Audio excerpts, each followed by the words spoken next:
Le hérisson, un animal que tous connaissent. Pour certains, l'approche est une première. Ce qui se passe, c'est qu'ils naissent, vas-y, explique-nous. Sans les épis. Alors, ils les ont, mais à l'intérieur. Catherine Audic connaît très bien les hérissons. Elle les recueille et les soigne, car ils vivent sous la menace de l'homme. C'est des animaux qui sont en très grand danger de disparaître. C'est-à-dire que là, vous avez beaucoup de chance.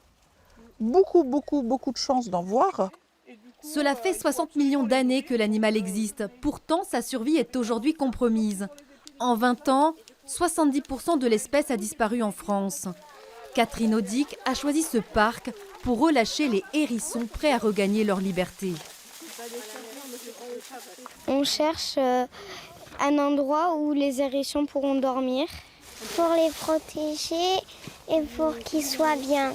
C'est important de mettre les enfants en action pour construire des gîtes de manière à ce qu'ils sachent qu'ils puissent agir pour la nature.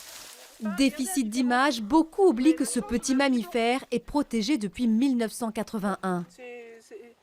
Quand la dame a dit tout à l'heure que peut-être qu'à leurs 20 ans, il n'y aurait plus de hérissons en France, ça touche quoi. On se rend compte que voilà, il y en a pas mal qui disparaissent et que c'est important et qu'on peut chacun apporter un petit peu de confort dans les jardins et faire attention. Les scientifiques estiment que le hérisson est une sentinelle écologique. Le hérisson était une espèce parapluie. Quand on parle d'espèce parapluie, il disparaît.